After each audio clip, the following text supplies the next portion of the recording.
Welcome to the Emerging Literacy training video. Video 3, Oral Language. For this video, you will need copies of the pre-teaching vocabulary posters and a copy of the example vocabulary for the vocabulary activity. These can both be accessed on the Building Vocabulary for Better Literacy PowerPoint from the Literacy Toolkit. Oral language looks at a child's ability to use verbal language for listening and understanding and for talking. It talks about the vocabulary that the child has and how they structure their words into spoken language and narrative. Oral language also includes a child's ability to follow spoken language and to hold a conversation. Some of the most important things for children's development of oral language is how adults talk to children. So for the next 10 minutes, we're going to think about what happens when you're talking to somebody. I want you to explore, when you are talking to someone, what are some of the things that people do when they're not giving you their full attention? These are things that might really frustrate you or annoy you. If working on this video individually, you may wish to pause this video for some time for reflection. If working on this video was part of a collegiate session, please pause the video now to discuss. Some of the things you might have discussed is people not looking at you, people watching the television, people watching their phones or computer technology of some sort. Sometimes people interrupting, going off topic, or even falling asleep. Whilst these things are annoying to us as adults, it's actually detrimental for children's language development if we have some of these interaction styles when we're talking to children. With that in mind, speech and language therapists across Highland work together to produce something called Words Up. And this covers simple and easy interaction styles that support children's language development. Words Up is a series of 4 posters, and here you see the final poster in the set of 4. Each poster talks about 4 key things that we should be doing as adults when we're talking to children to improve their oral language ability. The first key message for this stage is play and talk together. This refers to our ability to get down at a child's level to join in their play. When we're playing and talking together, we're talking about the things that the child is interested in, we're staying on the child's topic, and the child is learning language through that easy interaction. The next key message is pause and wait. You might know this as thinking time. Pause and wait allows children to stop, listen. If we jump in too early, then children never really get a chance to practice their oral language skills. It is important to consider that some children will need more thinking time than others. This could actually feel like a very long time for us as an adult. The third key message for this stage is copy and add words, and here we talk about expanding a child's vocabulary and spoken language. So for example, if a child is giving a sentence, then we repeat that sentence and add in additional words. For example, look, there's a red car. And as an adult we might say, oh yes, look, a red, big, shiny car. Similarly, we might use copy and add to help model when a child's grammar is immature. For example, a child might say, look, the cat has 2 mouses. And we could model back, yes, the cat has 2 mice. Be careful with questions is the final key message on this poster. We know that children learn language through comments and not questioning. Being careful with questions allows us to try and balance the amount of questions that we say with comments. When introducing new teaching, we should be careful to use more comments than questions. Later, when we know that the teaching is established, we could use comments to expand thinking and to start doing problem solving. When we introduce our questions, we need to make sure that these are developmentally appropriate for the child's stage. Being careful with questions is one of the hardest things that we do when we're thinking about our own interaction, as asking questions comes naturally to so many of us. The developmental overviews, which were mentioned in the first video around the theory and rationale of emerging literacy, have 2 columns on oral language under understanding and expression of language. For more information, you can explore the Bumps to Bairns website to support you with the developmental overviews. Following on from the developmental overviews, we created developmental continuums for understanding of language and expressive language. You'll see that the first 2 stages directly refer to the developmental overviews, and the later stages build on these existing skills. Vocabulary continues to develop through all those 4 stages and beyond. Similarly to phonological awareness, all of the resources can be found on www.highlandliteracy.com. You should select the Emerging Literacy tab. Once you have selected the Emerging Literacy tab, you will be presented with the Emerging Literacy page. You should now select Oral Language. After selecting Oral Language, you will be presented with the Oral Language page. On this page, you can access the Expressive Language and the Understanding of Language continuums. You can also access videos directly related to the Words Up key messages.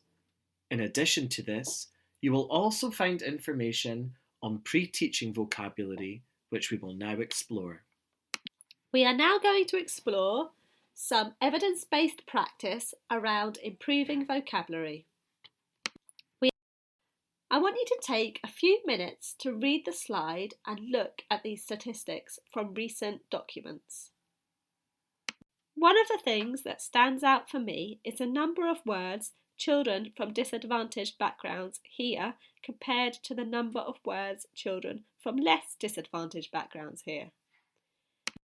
After reading the statistics on the slide, we'd like you to now think of 1 or 2 children in your class who demonstrate poor vocabulary skills.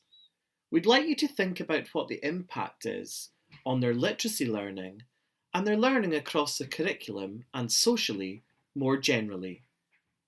If working on this as part of a collegiate session, you should now pause the video to discuss.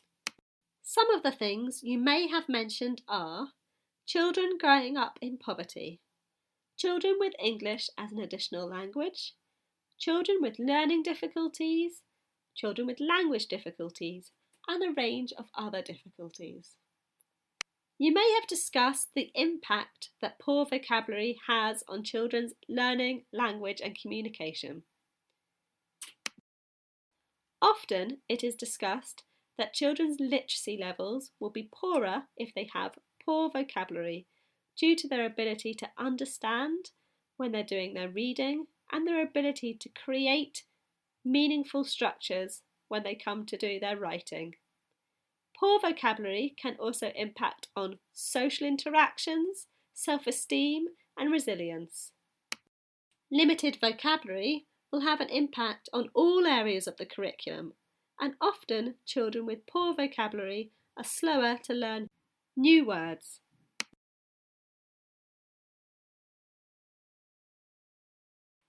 This is because when you introduce new words, the child has less pre-existing knowledge to hang that new learning on. If you are doing this task as part of a collegiate session, we'd like you to spend the next 2 to 3 minutes teaching each other a new word. You have access to some example words through the Building Vocabulary for Better Literacy PowerPoint on the Literacy Toolkit. You should think about how you're going to demonstrate your new word. How are you going to communicate its meaning and how to use it? You're allowed to do anything to instruct this new word other than writing it down or handing over the piece of paper. You should now pause the video to allow you to give you time to teach your new word. When you were trying to communicate your new words, you may have done this in a number of different ways. Some of the things you may have done were giving a definition of the word. You may have put the word into a sentence as an example. You might have given a description or a drawing. You may have said it slower so your partner could hear all the individual sounds in the word. You may have repeated the word a number of times and got your partner to repeat it back to you to check that it sounded correct. You also may have done things like thinking about rhyming words, the sound at the beginning of the words, splitting it up into syllables, or you may have got them to picture a visual image in their head. The vocabulary approach that we have decided to use is called pre-teaching vocabulary. It is created by Pip St. John and is readily available for free online. Pre-teaching vocabulary has a strong evidence base and is referenced on the What Works database. Pre-teaching vocabulary is based on the research that links new vocabulary to the phonological awareness, the semantic and the kinesthetic aspects of each new word. When reflecting on the semantics of new vocabulary, some of the questions you may have asked yourself were, what is it? What do we do with it? Where do we find it? Or what sort of thing it is, putting it into a group that it belongs to. When trying to communicate new vocabulary, some of the questions you may ask yourself in order to communicate this new word effectively might be, how many beats are in the word? Trying to identify the syllables. What sound does it begin with? What does it rhyme with? Is this word a short, a medium, or a long word? When reflecting on the kinesthetic and visual aspects of a new word, you may think about an action that you can do that would associate with the word. You might get people to visualize, what does it look like? Or you may get them to draw a picture. As part of the pre-teaching vocabulary resources, there are 3 posters in the series. Here you can see the first poster. There are the second and the third posters build on the skills that are laid out in the first poster but go into more depth around each word that is learnt.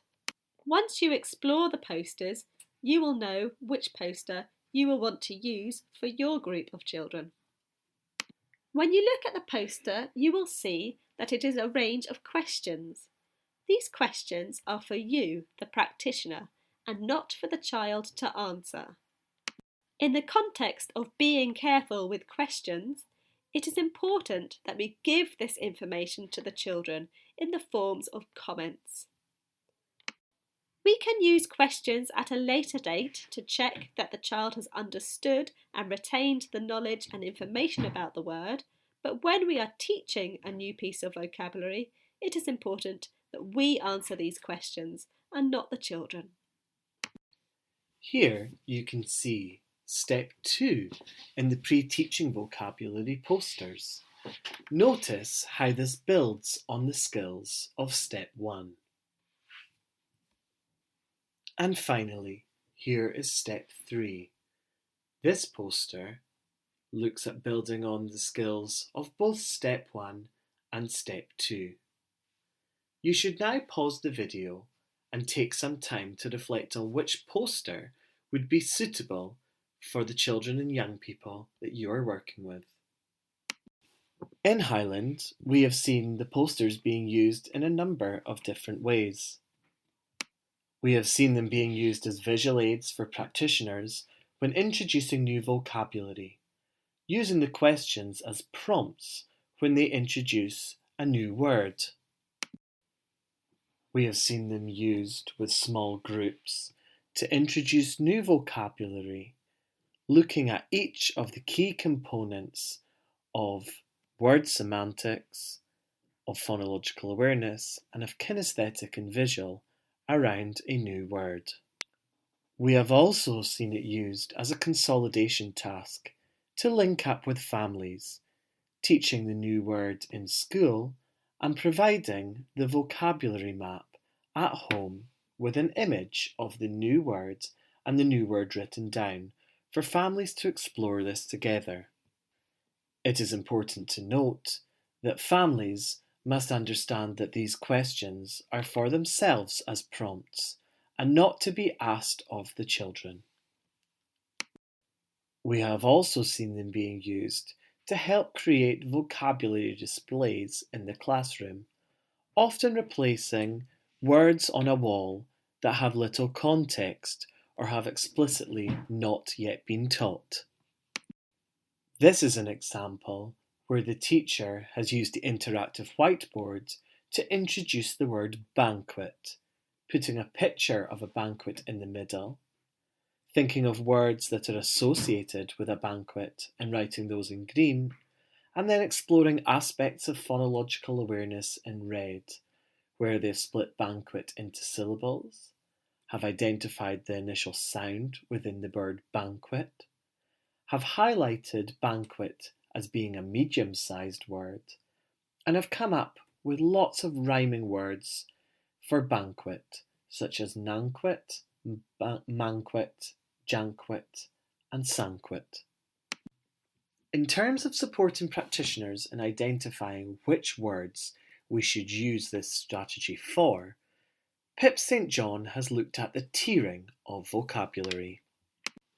Tier 1 words, otherwise known as anchor words, are the basic words commonly used in spoken language.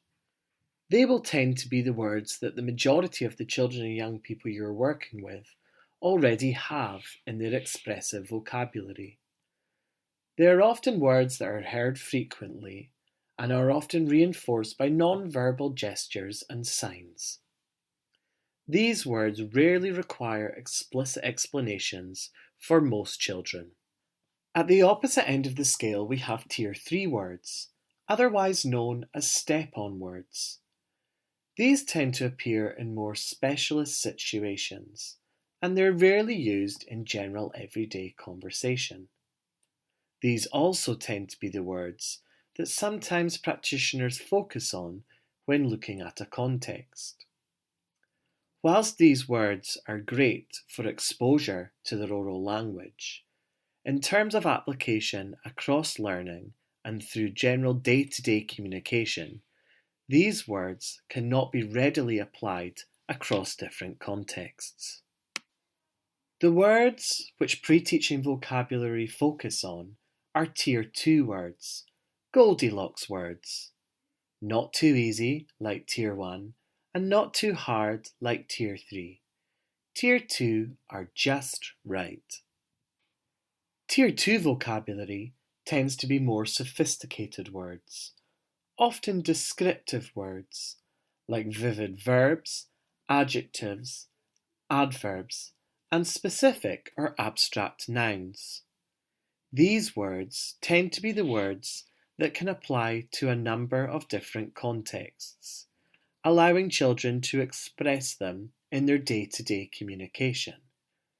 Tier 2 words are the words which the pre-teaching vocabulary suggests will have the most impact on a child's understanding and expressive language.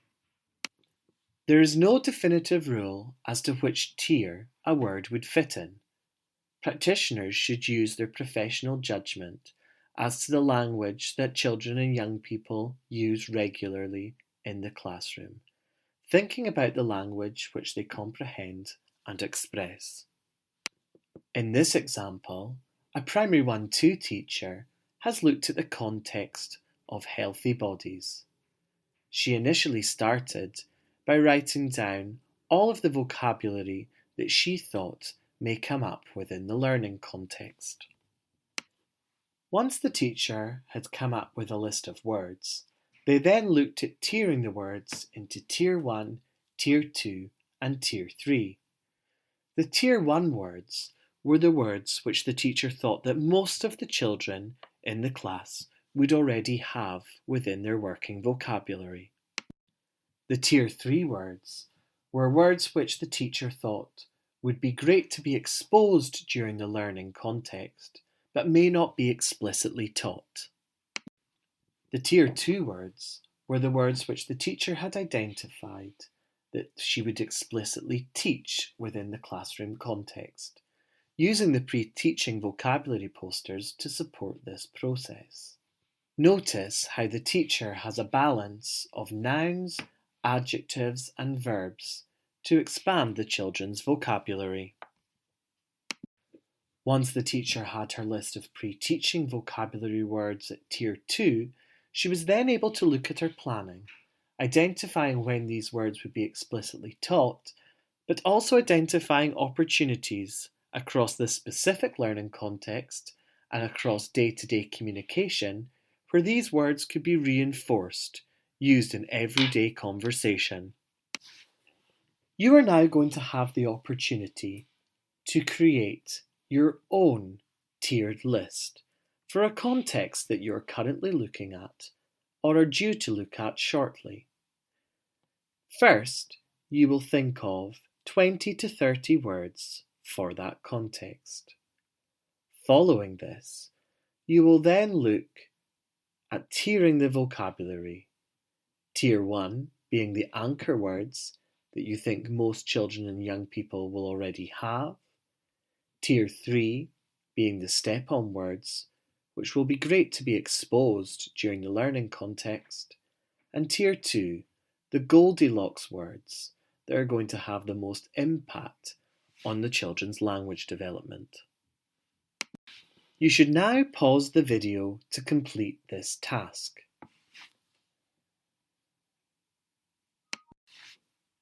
If you are completing this as part of a collegiate session, you may wish now to discuss how you will use the principles of pre-teaching vocabulary in your classroom.